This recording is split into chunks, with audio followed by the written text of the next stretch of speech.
దేవుని యొక్క వాక్యాన్ని ధ్యానం చేద్దాం. యోహాను సువార్త 19వ అధ్యాయం 31 నుంచి 34 వచనాలు చదువుకుందాం. యోహాను సువార్త 19వ అధ్యాయం 31 నుంచి 34 వచనాలు. ఆ దినము సిద్ధపరచు దినము, ఆ దినము సిద్ధపరచు దినము, మరుసటి విశ్రాంతి దినము, మరుసటి విశ్రాంతి దినము, మహాదినము గనుక ఆ దేహములు విశ్రాంతి దినమున, ఆ దేహములు విశ్రాంతి దినమున శిలువ మీద ఉండకుండునట్లు, సిలువ మీద ఉండకుండునట్లు వారి కాళ్ళు విరగొట్టించి వారిని తీసివేయించమని యూదులు పిలాతుని అడిగిరి. కాబట్టి సైనికులు వచ్చి ఆయనతో కూడా శిలువ వేయబడిన మొదటి వాని కాళ్ళను రెండో వాని కాళ్ళను విరగొట్టిరి. వారు యేసునొద్దకు వచ్చి అంతకు ముందే ఆయన మృతి పొంది ఉండుట చూచి ఆయన కాళ్ళు విరగొట్టలేదు గాని సైనికులలో ఒకడు ఈటితో ఆయన ప్రక్కను పొడిచెను. వెంటనే రక్తమును నీళ్లును కారెను. ప్రార్థన చేద్దాం. పరిశుద్ధుడైన తండ్రి, మహోన్నతుడైన దేవా, నీ ఘనమైన నామానికి వందనాలు, స్తుతులు, స్తోత్రం చెల్లిస్తున్నాము తండ్రి. వాక్యమై ఉన్న దేవా, సత్యమై ఉన్న దేవా, మీరు మాతో మాట్లాడమని వేడుకొంచున్నాను. మా హృదయాలను తెరవజేయండి ప్రభువా. నీ వాక్యంలో ఉన్నటువంటి సత్యములను గ్రహించే విధముగా మాకు సహాయం దయచేయమని, ఆటంకపరచు దురాత్మశక్తులను నజరేయుడు యేసుక్రీస్తు నామమున బంధించమని యేసుక్రీస్తు పరిశుద్ధ నామమున అడిగి వేడుకొంచున్నాము తండ్రి. ఆమేన్. హల్లెలూయా, హల్లెలూయా. చదవబడినటువంటి వాక్య భాగంలో యేసు ప్రభువారు మరియు ఇంకొక ఇద్దరు దొంగలు సిలువల మీద వేలాడదీయబడ్డం మనం చూస్తున్నాం. ఆ రోజు శుక్రవారం మధ్యాహ్నం సుమారుగా 3 గంటల సమయంలో యేసు ప్రభువారిని సిలువ మీద వేలాడదీసిన తర్వాత ఆయన సిలువ మీద మరణించాడు. అయితే మరుసటి రోజు శనివారం గనుక అది యూదులకు విశ్రాంతి దినం. అది విశ్రాంతి దినము గనుక, అంతేకాకుండా వారు పస్కా పండుగ దినాలలో ఉన్నారు గనుక పిలాతు దగ్గరికి యూదులు వచ్చి అడుగుతున్నారు, రేపు మహావిశ్రాంతి దినము. మహావిశ్రాంతి దినం ఎందుకంటే నిజానికి శనివారం విశ్రాంతి దినం, కానీ పస్కా పండుగ దినాలలో వచ్చినటువంటి విశ్రాంతి దినం ఇంకా ప్రత్యేకమైనది. కాబట్టి పిలాతు దగ్గరికి వచ్చి ఆ సిలువ మీద వేలాడుతున్నటువంటి ఇద్దరు దొంగల యొక్క కాళ్ళను విరగొట్టించండి అని పిలాతును అడిగారు. అడిగితే వారు వచ్చి, అప్పటికి ఇంకా ఆ ఇద్దరు దొంగలు బ్రతికే ఉన్నారు కనుక వాళ్ళు వచ్చి ఇద్దరు దొంగల యొక్క కాళ్ళను విరగొట్టించారు. ఎక్కడ? సిలువ మీదే విరగొట్టించారు. యేసు ప్రభు వారి దగ్గరికి వచ్చి చూశారు, అప్పటికే చనిపోయి ఉన్నారు గనుక ఇంకా యేసు ప్రభు వారి కాళ్ళను విరగొట్టలేదు. దేవుని యొక్క వాక్యములు మనం చూస్తున్నాం. ఇవి పస్కా పండుగ జరుగుతున్నటువంటి దినాలు. పస్కా పండుగ అంటే ఏమిటో మనకు అర్థం కావాలి. అసలు పస్కా పండుగ అంటే ఏమిటో చూద్దాం. నిర్గమాకాండం 12వ అధ్యాయం 1 నుంచి 6 వచనాలు చదువుకుందాం. నిర్గమాకాండం 12వ అధ్యాయం 1 నుంచి 6. మోషే అహరోనులు ఐగుప్తు దేశములో ఉండగా యెహోవా వారితో ఇలాగూ సెలవిచ్చాడు, నెలలలో ఈ నెల మీకు మొదటిది, ఇది మీ సంవత్సరమునకు మొదటి నెల. మీరు ఇశ్రాయేలు సర్వ సమాజముతో ఈ నెల దశమి నాడు వారు తమ తమ కుటుంబముల లెక్క చొప్పున ఒక్కొక్కడు గొర్రెపిల్లనైనను మేకపిల్లనైనను అనగా ప్రతి ఇంటికిని ఒక గొర్రెపిల్లనైనను ఒక మేకపిల్లనైనను తీసుకొనవలెను. ఆ పిల్లలను తినుటకు ఒక కుటుంబము చాలకపోయిన ఎడల వాడును వాని పొరుగువాడును తమ లెక్క చొప్పున దాన్ని తీసుకొనవలెను. ఆ గొర్రెపిల్లను భుజించుటకు ప్రతివాని భోజనము పరిమితిని బట్టి వారిని లెక్కింపవలెను. నిర్దోషమైన ఏడాది మగపిల్లను తీసుకొనవలెను. గొర్రెపిల్లలలో నుండి అయినను మేకలలో నుండి అయినను దాన్ని తీసుకొనవచ్చును. ఏం చెప్తున్నాడు దేవుడు? పస్కా పండుగ ఆచరించాలి అని దేవుడు ఇశ్రాయేలు ప్రజలకు చెప్పాడు. పస్కా పండుగ ఎందుకంటే ఇశ్రాయేలు ప్రజలు ఐగుప్తు దేశములో నుంచి రాబోతున్నటువంటి దినమునకు సూచనగా ఉంది. ఈరోజు ఇంకా బయలుదేరుతారు అంటే ఆ ముందు రోజు నుంచి దీని యొక్క పని మొదలవుతుంది. ప్రభు మోషే అహరోనులకు చెప్పాడు, ఈ నెల మొదటి నెల. ఆ నెల ఏంటి? జనవరి కాదు. ఆ నెల పేరు ఏమిటంటే నీసాను.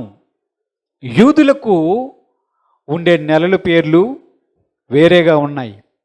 నీసాను అనే ఒక నెల ఉంది, అది సంవత్సరానికి మొదటి నెల. దేవుడు చెప్పాడు, ఈ నెల దశమి నాడు అంటే 10వ తారీఖున మీరు గొర్రెపిల్లను కానీ మేకపిల్లను కానీ ఏడాది మగ గొర్రెపిల్లను కానీ లేదా ఏడాది మేకపిల్లను కానీ ఏర్పాటు చేసుకోండి. 14వ దినం వరకు దాన్ని రెడీగా ఉంచుకోండి.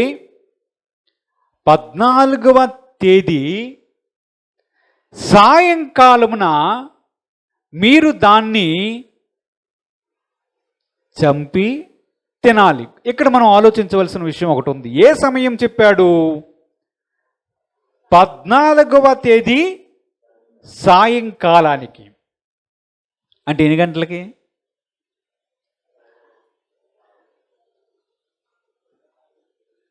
సాయంకాలం అంటే యూదుల లెక్క ప్రకారం మధ్యాహ్నం 3 నుంచి సూర్యుడు అస్తమించే సమయం లోపల.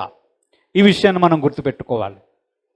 ఆ సమయానికి మీరు సిద్ధపరచుకోవాలి అని చెప్తూ తర్వాత ఏం చెప్పాడో చూడండి. 7 నుంచి కొన్ని వచనాలు 9 వరకు చూస్తే, ఈ నెల 14వ దినము వరకు మీరు దానిని ఉంచుకొనవలెను. తరువాత సమాజపు వారందరూ తమ కుటుంబములో సాయంకాలమందు దాన్ని చంపి దాని రక్తము కొంచెము తీసుకొని తాము దాని ఇండ్ల ద్వారపు బంధము రెండు నిలువ కమ్ముల మీద పై కమ్మి మీదను చల్లి ఆ రాత్రియే వారు అగ్ని చేత కాల్చబడిన ఆ మాంసమును పొంగని రొట్టెలతో తినవలెను. చేదు కూరలతో దాన్ని తినవలెను. దాని తలను దాని కాళ్ళను దాని ఆంత్రములను అగ్నితో కాల్చి దాన్ని తినవలెను. చాలు. దేవుడు చెప్పాడు ఒక పద్ధతిని. ఇది మనం జాగ్రత్తగా ఆలోచన చెయ్యాలి.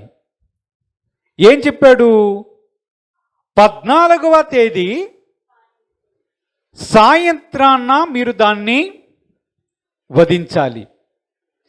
తీసిన తర్వాత ఆయన చెప్తున్నాడు, దాని యొక్క ఆ గొర్రెపిల్ల యొక్క రక్తాన్ని తీసుకొని ప్రతి వాని ఇంటి యొక్క ద్వారబంధాలకి, అంటే నిలువుగా ఉన్నటువంటి 2 కమ్మీలకి, పైనటువంటి ఆ ద్వారబంధానికి పైన ఉన్నదానికి కూడా వ్రాయమని చెప్పాడు. తర్వాత ఆయన చెప్తున్నాడు, దాని మాంసాన్ని మీరు ఇంటిలోనే తినాలి అని చెప్పాడు. ఏం చెప్పాడు? ఆ మాంసాన్ని ఇంటిలోనే తినాలి, ఇంటి బయటికి రావద్దు అని చెప్పాడు. ఇవన్నీ కూడా ఒక ఉద్దేశంతో దేవుడు చెప్పడం అనేది మనకి కనిపిస్తూ ఉంటుంది. దాని యొక్క కాళ్ళను మీరు విరగ్గొట్టకూడదు అని కూడా ఆయన చెప్తాడు. ఆ పస్కా పశువుని మీరు తినాలి అని చెప్పాడు. ఈ పస్కా పండుగలో ఆయన చెప్పింది ఏంటంటే, మాంసాన్ని మీరు ఇంటిలోనే తినాలి, బయటికి తీసుకురాకూడదు. ఒకటి, రక్తాన్ని తీసుకొని ఎక్కడ రాయమన్నాడు? ద్వారబంధాలకి రాయమని చెప్పాడు. మూడవది చూస్తే, ఎముకలని ఏమాత్రం కూడా విరగగొట్టవద్దు అని కూడా చెప్తాడు. తరువాత దీనిలో ఎవరు పాలుబందలు చెందాలి అనే విషయం కూడా చెప్తాడు. ఎవరు పొందాలి అంటే, ఈ పస్కా పండుగలో అందరూ పార్టిసిపేట్ చేయకూడదు, పాలిభాగస్తులు కాకూడదు. ఎవరు పొందాలి తెలుసా? కేవలం సున్నతి పొందిన వారు మాత్రమే పొందాలి. అంటే ఇశ్రాయేలు దేవుడిని అంగీకరించి ఆయన నామాన్ని ఆరాధించేవారు మాత్రమే చెయ్యాలి. ఇవి రూల్స్ పెట్టాడు దేవుడు. ఇప్పుడు యేసు ప్రభు వారు ఒకవైపు చూస్తుంటే సిలువ మీద వ్రేలాడుతూ ఉన్నారు. పస్కా పండుగ సమయం అనేది రావడం కూడా మనకి కనిపిస్తూ ఉంది. నిర్గమకాండం 12వ అధ్యాయంలో 16వ వచనం కూడా చూద్దాం. నిర్గమకాండం 12వ అధ్యాయంలోనే 16వ వచనాన్ని చూద్దాం. ఆ మొదటి దినమున మీరు పరిశుద్ధ సంఘముగాను 7వ దినమున పరిశుద్ధ సంఘంగాను కూడుకొనవలెను. ఆ దినముల యందు ప్రతివాడు తినవలసినది మాత్రమే మీరు సిద్ధపరచవచ్చును. చూసారా, మరలా దేవుడు చెప్తున్నాడు, ఈ పస్కా పండుగకి 7 రోజుల సమయాన్ని పెట్టాడు. ఎప్పటి నుంచి మొదలవుతుందో తెలుసా?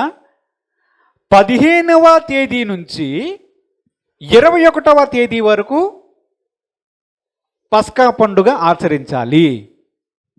విన్నారా? ఎప్పటి నుంచి? 15వ తేదీ అంటే 15, 16, 17, 18, 19, 20, 21 ఎన్ని రోజులు అయ్యాయి? 7 రోజులు కూడా పస్కా పండుని ఆచరించాలి. మరి బలి అర్పించవలసినటువంటిది లేదా మొదటిగా వధించవలసినటువంటి గొర్రెపిల్ల కానీ మేకపిల్ల కానీ ఎప్పుడు వధించాలి? 14వ తేదీ సాయంకాలానికి వధించాలి. ఈ సమయాన్ని మనం గుర్తుపెట్టుకోవాలి. ప్రతిరోజు కూడా బలి లేదు, గుర్తుందా? కేవలం 14వ తేదీ సాయంకాలానికి మాత్రమే, సూర్యుడు అస్తమించక మునుపు మాత్రమే. ఈ 7 రోజులు కూడా వారు పొంగని రొట్టెలు చెయ్యాలి. పులిసిన పిండితో కాకుండా పొంగని రొట్టెలు చేసి చేదు కూరలతో దాన్ని తినాలి. ఇది దేవుడు రూల్ పెట్టాడు. దీనిలో ఆధ్యాత్మికమైనటువంటి అర్థం వచ్చేటట్లుగా దేవుడు దీన్ని ఏర్పాటు చేశాడు. దేవుని యొక్క వాక్యములు చూస్తే కొరింథీయులకు రాసినటువంటి మొదటి పత్రిక 5వ అధ్యాయం 6 నుంచి 8 వచనాలు ఒకసారి చూద్దాం. కొరింథీయులకు రాసినటువంటి మొదటి పత్రిక, అతిశయించుట మంచిది కాదు, మీరు అతిశయించుట మంచిది కాదు, పులిసిన పిండి కొంచెమైనను ముద్దంతయు పులియజేయునని మీరెరుగరా? మీరు పులిపిండి లేనివారు గనుక క్రొత్త ముద్ద అవుటకై ఆ పాతదైన పులిపిండిని తీసి పారవేయుడి. ఇంతేకాక క్రీస్తు అను, చూడండి, క్రీస్తు అను మన పస్కా పశువు వధింపబడెను గనుక పాతదైన పులిపిండితో నైనను దుర్మార్గతయు దుష్టత్వమును పులిపిండితో నైనను కాకుండా నిష్కపటమును సత్యమును పులియని రొట్టెలతో పండగ ఆచరింతము అని దేవుని యొక్క వాక్యంలో సెలవిస్తుంది. దేవుడికి స్తోత్రం చెల్లిద్దాం. హల్లెలూయా, హల్లెలూయా. దేవుని యొక్క వాక్యం ఏమని సెలవిస్తుంది? ఇప్పుడు మనం ఆలోచన చెయ్యాలి. క్రీస్తు పస్కా బలి పశువు అని చెప్తున్నాడు, అవునా? క్రీస్తు పస్కా బలి పశువు అంటున్నాడు. యూదులకు ఏమి ఆచారం ఇచ్చాడు దేవుడు? మీరు పస్కా పండుగను ఆచరించాలి అని చెప్పాడు కదా. ఇప్పుడు మనం పస్కా ఆచరించాలా, ఆచరించకూడదా? ఇప్పుడు పస్కా ఆచరించాలా, ఆచరించకూడదా? యూదులకు అది సూచనగా ఇచ్చాడు. ఏమిటంటే, మీరు ఐగుప్తు దాస్యములో నుంచి బయటకు వచ్చినటువంటి దినమది. నిజానికి 14వ తేదీ సాయంత్రం వారు ఆ రక్తాన్ని ద్వారబంధానికి రాసి ఎవరి ఇంటిలో వాడు ఉంటూ ప్రతి ఒక్కడు కూడా ఆ మాంసాన్ని త్వరపడి భుజిస్తూ ఉన్నాడు. ఆ రోజు రాత్రి 14వ తేదీ రాత్రి ఐగుప్తులో జరిగినది ఏమిటంటే, మరణదూత ఐగుప్తులో సంచరించింది. ఐగుప్తులో సంచరించి ఫరో యొక్క మొదటి కుమారుడు చనిపోయాడు. అంటే రాజు యొక్క మొదటి కుమారుడు అదే రోజు రాత్రి చనిపోయాడు.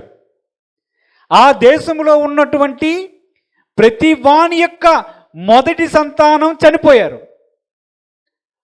గొర్రెలు, మేకలు, పశువులు అన్నిటిలో కూడా అదే రోజు మొదటి సంతానం చనిపోవడం జరిగింది. మరణదూత ఐగుప్తు దేశంలో సంచరించి ఎవని ద్వారబంధములకైతే ఆ రక్తం రాయబడి ఉందో వారి గృహములోనికి రాకుండా, వారికి ఏమీ కీడు చేయకుండా వారిని విడిచిపెట్టడం జరిగింది. ఇది పస్కా పండుగ యొక్క ప్రాధాన్యత. ఇప్పుడు యేసు ప్రభువు వారిలోనికి వచ్చినటువంటి మనము నూతన నిబంధనలో ఉన్నాం. దేవుని యొక్క వాక్యం సెలవిస్తుంది, క్రీస్తు పస్కా పశువు. ఏంటి? క్రీస్తు పస్కా పశువు. మనము కూడా పులియన రొట్టెలు తినాలి.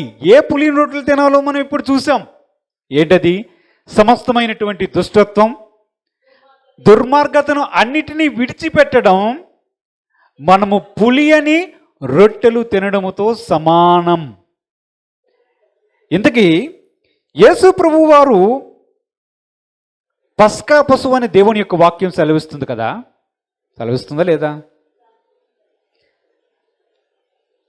దేవుడు ఏం చెప్పాడు? 14వ తేదీ సాయంత్రానికి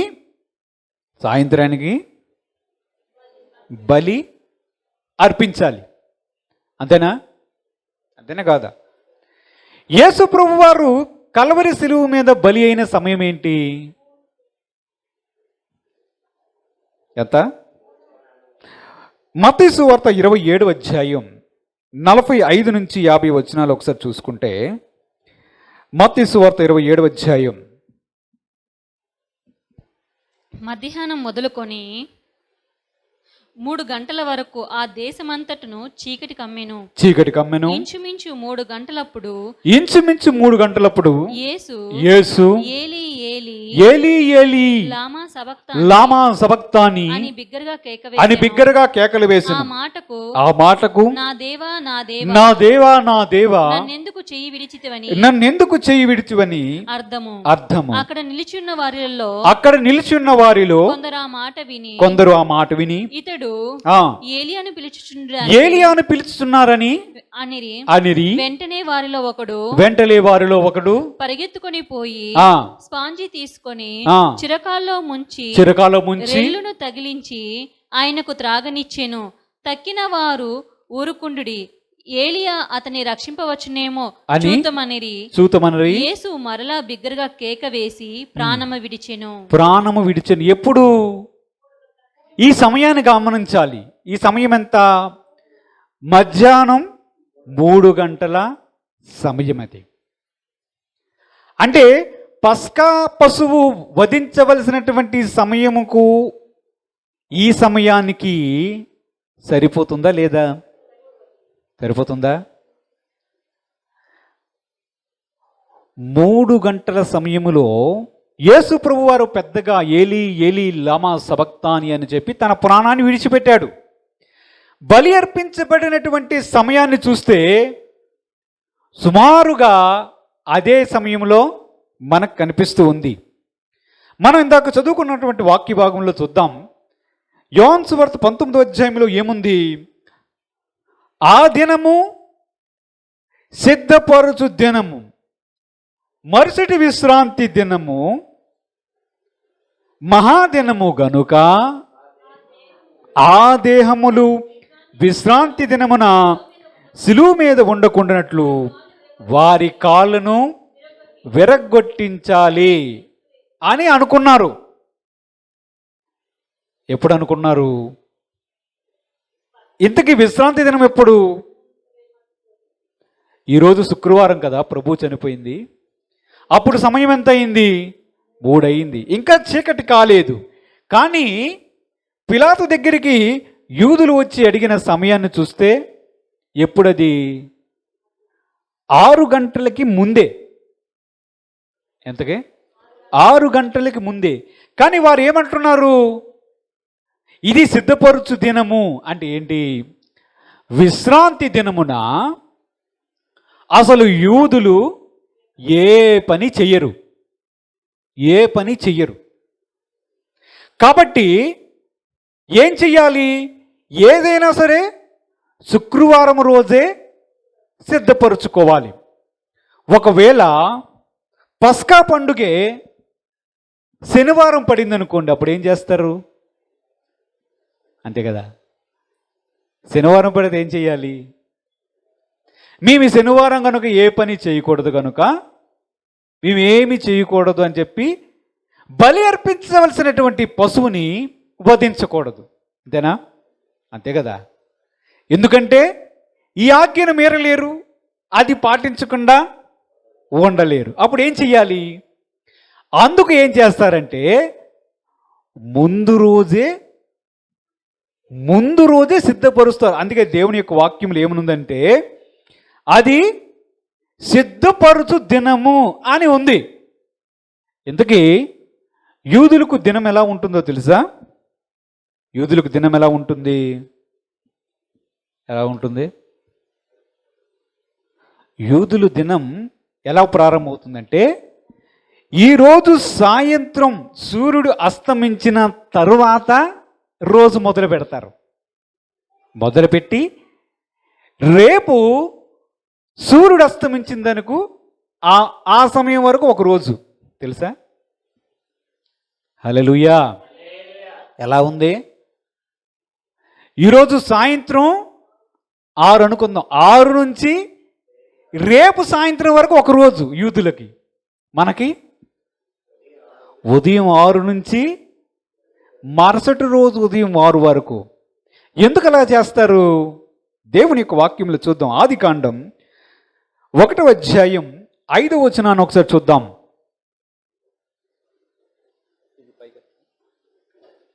దేవుడు వెలుగును పగలనియు చీకటిని రాత్రి అనియు పేరు పెట్టెను. అస్తమయమును ఉదయమును కలుగగా ఒక దినమాయెను. ఎలాగుంది? ఆదికాండములో రాయబడినటువంటి 1వ అధ్యాయంలో ఉన్నటువంటి ఆ వాక్యం వాళ్ళకి ఆధారం. ఏమైంది? ముందు అస్తమయం అయింది, అంటే సాయంత్రం ముందు అయింది, ఉదయం తర్వాత అయింది, ఒక దినం అయింది అని ఉందా? అది వారికి ఆధారం. మనకి ఎవరు చెప్తే అది ఆధారం. దేవుడికి స్తోత్రం, హల్లెలూయా. కాబట్టి వారి యొక్క దినం ఎక్కడ ప్రారంభమైంది? ఇప్పుడు విశ్రాంతి దినం వస్తుంది. విశ్రాంతి దినం ఎక్కడ ప్రారంభం అవ్వాలి? అప్పుడు ఎక్కడ? సాయంత్రం ప్రారంభం అవ్వాలి. ఎప్పుడు? శుక్రవారం సాయంత్రం ప్రారంభం అవ్వాలి. కనుక శుక్రవారం సాయంత్రం అయిపోతుంది, విశ్రాంతి దినం ప్రారంభమవుతుంది. కాబట్టి ఇప్పుడు ఏం చేయాలి? దేహాలని సిలువ మీద ఉంచవద్దు, విరగ్గొట్టండి కాళ్ళు అన్నారు. మనం సమయాన్ని చూస్తే కరెక్ట్గా 3 గంటల సమయంలో ఉంది కదా. మరి ఇక్కడ ఒక ప్రశ్న వస్తుంది. ఏంటో ప్రశ్న? యేసు ప్రభు వారు తన శిష్యులతో కలిసి పస్కాను ఆచరించారా, ఆచరించలేదా? ఆచరించారా? ఆచరించారా? ఆచరించలేదా? ఆచరించారు. ఆచరించిన టైం ఏంటి? ఆచరించిన టైం ఏంటి? యేసు ప్రభు వారు సిలువ మీద మరణించినటువంటి శుక్రవారం ఉందా? శుక్రవారానికి ముందు రోజు గురువారం ఆయన శిష్యులతో పాటు పస్కాను ఆచరించాడు అని మత్తయి సువార్త, లూకా సువార్త, మార్కు సువార్త చూస్తే ఆ టైమింగ్ కనిపిస్తుంది మనకి. ఆ సమయాలు కనిపిస్తాయి. అదే మనం చదువుకున్నటువంటి యోహాను సువార్తను చూస్తే మనకు ఎలా అనిపిస్తుందంటే కరెక్ట్గా అదే రోజు పస్కా అన్నట్టుగా మనకు అనిపిస్తుంది. ఏది ఏమైనప్పటికీ యేసు ప్రభువారు మన కొరకు వధింపబడిన పస్కా పశువు. ఆ సమయాన్ని చూసినా అక్కడ మనకు మ్యాచింగ్ కనిపిస్తుంది కదా. ఇంకా దేవుని యొక్క వాక్యంలో చూద్దాం. నిర్గమాకాండం 12వ అధ్యాయం 8వ వచనాన్ని ఒకసారి చదువుకుందాం. నిర్గమాకాండం 12వ అధ్యాయం 8వ వచనం ఒకసారి చదువుకుందాం. ఆ రాత్రియే వారు అగ్ని చేత కాల్చబడిన ఆ మాంసమును పొంగని రొట్టెలను తినవలెను, చేదు కూరలతో దాన్ని తినవలెను. ఏం చెప్పాడు దేవుడు? ఆ రోజు రాత్రే ఏం చేయాలి? ఆ మాంసాన్ని తీసి ఉడకబెట్టకూడదు, కాల్చి ఆ ఇంటిలోనే తినాలి. యేసు ప్రభువులో కూడా ఆయన దేహాన్ని తినే విషయం గురించి కూడా మనం చూస్తాం. దేవుని యొక్క వాక్యంలో చూద్దాం. యోహాను సువార్త 6వ అధ్యాయం 52 నుంచి 57 వచనాలు ఒకసారి చూద్దాం. యోహాను సువార్త 6వ అధ్యాయం. యూదులు ఈయన తన శరీరమును ఎలాగూ తిననీయగలడని ఒకనితో ఒకడు వాదించిరి. కావున యేసు ఇట్లనెను, మీరు మనుష్య కుమారుణ్ణి శరీరము తిని ఆయన రక్తము త్రాగితేనే గాని మీలో మీరు జీవము గలవారు కాదు. నా శరీరము తిని నా రక్తము త్రాగు వాడే నిత్య జీవము గలవాడు. అంత్యదినమున నేను వానిని లేపుదును. నా శరీరము నిజమైన ఆహారము, నా రక్తము నిజమైన పానమునై ఉన్నది. దేవుడికి స్తోత్రం కలుగును గాక. హల్లెలూయా. ప్రభు ఏం చెప్తున్నాడు? నా శరీరాన్ని తినాలి, తిన్నవాడే నిత్య జీవము కలవాడు. పస్కా పశువు ఎవరు? మన యేసు ప్రభువారు. ఆయన వధింపబడిన గొర్రెపిల్ల. ఆయన శరీరాన్ని మనం తింటున్నామా లేదా? ప్రతి ఆదివారం ప్రభు యొక్క శరీరములో ఆయన రక్తములో పాలుభాగస్తులు అవుతున్నటువంటి మనము నిజముగా ఆధ్యాత్మికమైనటువంటి పస్కా పండుగను ఆచరిస్తున్నటువంటి వారితో సమానం. ఆయన శరీరాన్ని తినమని చెప్పాడు. ఆయన శరీరాన్ని తిన్నప్పుడే మనకు నిత్య జీవం, దేవుని దగ్గరికి వెళ్ళడానికి మార్గం ఏర్పడింది. అంటే యేసు ప్రభువారు నిజమైన పస్కా పశువుకు ఉండవలసినటువంటి ప్రతి లక్షణం ఉన్నదా లేదా? దేవుని యొక్క వాక్యంలో చూద్దాం. నిర్గమాకాండం 12వ అధ్యాయం 21 నుంచి 23 వచనాలు కూడా చూద్దాం. నిర్గమాకాండం 12వ అధ్యాయంలో. కాబట్టి మోషే ఇశ్రాయేలు పెద్దలందరినీ పిలిపించి వారితో ఇట్లనెను, మీరు మీ కుటుంబముల చొప్పున మందలో నుండి పిల్లని తీసుకొని పస్కా పశువును వధించుడి మరియు హిస్సోపు కుంచె తీసుకొని పళ్ళెంలో ఉన్న రక్తములో దాన్ని ముంచి ద్వారబంధపు పై కమ్మికి 2 నిలువు కమ్ములను పళ్ళెములో ఉన్న రక్తాన్ని తాకింపవలెను. తర్వాత మీలో ఎవరును ఉదయం వరకు తన ఇంటి ద్వారం నుండి బయలు వెళ్ళకూడదు. చూడండి, యెహోవా ఐగుప్తులను హతము చేయుటకు దేశ సంచారము చేయుచు ద్వారబంధపు పై కమ్మి మీదను 2 నిలువు కమ్ముల మీదను ఉన్న రక్తమును చూచి యెహోవా ఆ తలుపును దాన్ని దాటిపోవును మిమ్మును హతము చేయుటకు మీ ఇండ్లలోనికి సంహారకుని చొరబడనీయడు. కాబట్టి మీరు నిరంతరమును మీకును మీ కుమారులకును దీనిని కట్టడగా ఆచరింపవలెను చెప్పాడు దేవుడు. దేవుడికి స్తోత్రం, హల్లెలూయా. ప్రభు ఏం చెప్పాడు? వధించబడినటువంటి ఆ నిర్దోషమైనటువంటి ఏడాది గొర్రెపిల్ల లేదా మేకపిల్ల యొక్క రక్తాన్ని ఒక పళ్ళెంలో తీసుకొని ఆ పళ్ళెంలో హిస్సోపును ముంచి కుంచెను ముంచి ద్వారబంధానికి రాయండి. ఐగుప్తులో ఉన్నటువంటి సకల ప్రజలు మరణము అవుతునేటప్పుడు మీరు మాత్రం మరణించరు అని చెప్పాడు. అంటే రక్తం ఏం చేస్తుంది?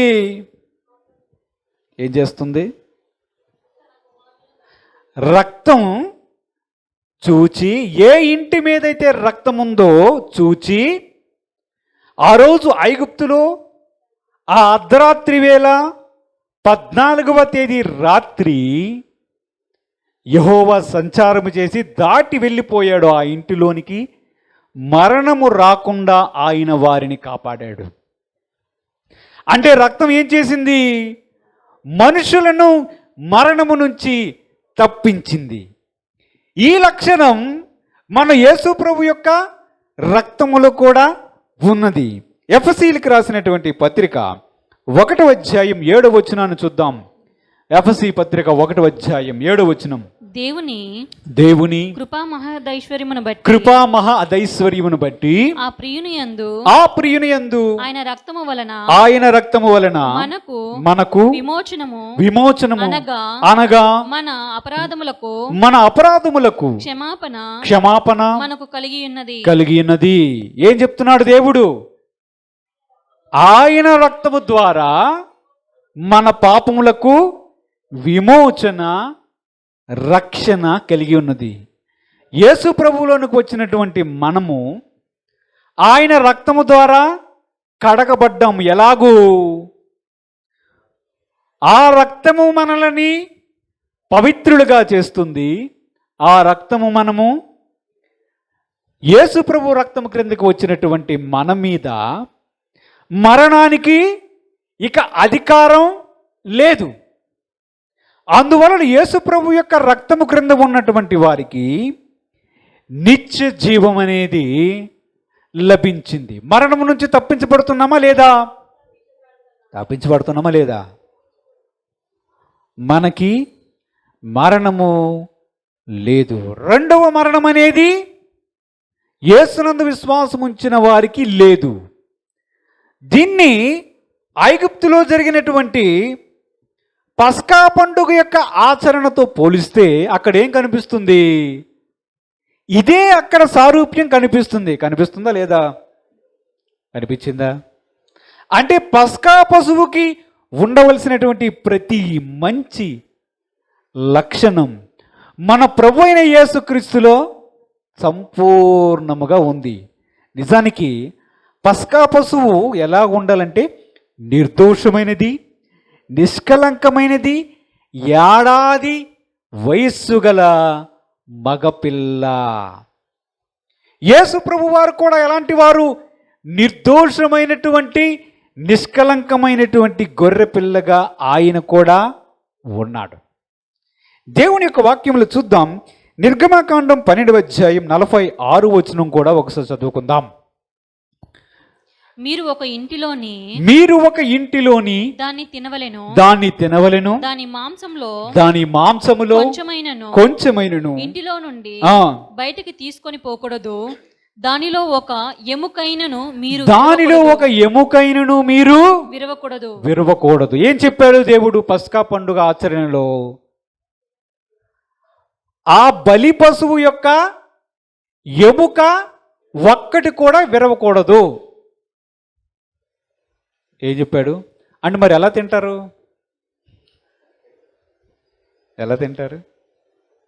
ఎముకలు విరగొట్టకుండా పస్కా బలి పశువుని తినాలి అంటే ఎముకల్లాగే ఉంటాయి, విరగొట్టకుండా మాంసాన్ని తినాలి. ఎలా చేస్తారు? కాల్చి తింటారు. దేవుని యొక్క వాక్యములు చూద్దాం. యోహాను సువార్త 19వ అధ్యాయం మనం ఇందాక చదువుకున్న వాక్య భాగంలోనే 31 నుంచి కొన్ని వచనాలు చూస్తే మనకు తెలుస్తుంది. చూడండి. ఆ దినము సిద్ధపరచు దినము మరుసటి విశ్రాంతి దినము మహాదినము గనక ఆ దేహములు విశ్రాంతి దినమున శిలువ మీద ఉండకుండానట్లు వారి కాళ్ళు విరగొట్టించి వారిని తీసివేయించుమని చెప్పారు. ఆగండి. పిలాతు దగ్గరికి వచ్చి చెప్పినప్పుడు ఏం చెప్పారు? కాళ్ళు విరగొట్టించండి అని చెప్పారు. చెప్పారా? ఎందుకు కాళ్ళు విరగొట్టించమని ఉంటారు అంటే బతుకున్నా ఇంకా పారిపోవడానికి అవకాశం ఉండదేమో. కాళ్ళు విరగొట్టించమని చెప్పినప్పుడు అక్కడ ఎంతమంది ఉన్నారు సిలువ మీద? ఒక సిలువ మీద 3 ఎలాగుంటారు? 2 దొంగలు, కుడివైపున ఒకరు, ఎడమవైపున ఒకరు, మధ్యలో మన ప్రభు అయిన యేసు. వారి దగ్గరికి వచ్చారు, చూశారు వీరు బతికే ఉన్నారు అని చెప్పి వాళ్ళ యొక్క కాళ్ళను విరగొట్టించారు. ఎముకలు ఇరిగాయా?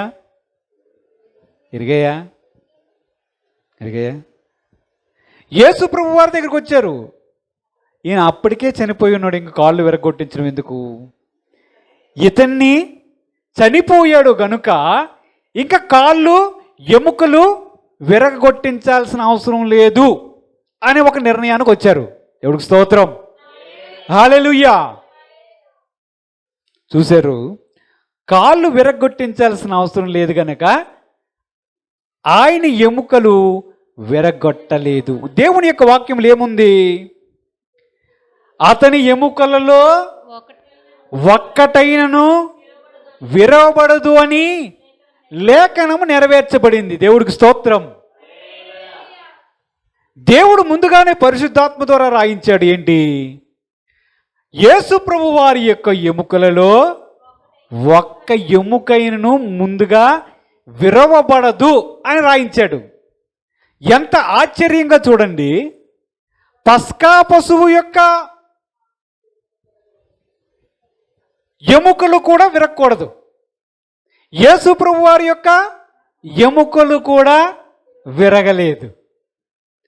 యేసు ప్రభు వారి యొక్క రక్తము ద్వారా మరణము నుంచి తప్పించబడడం ఉంది.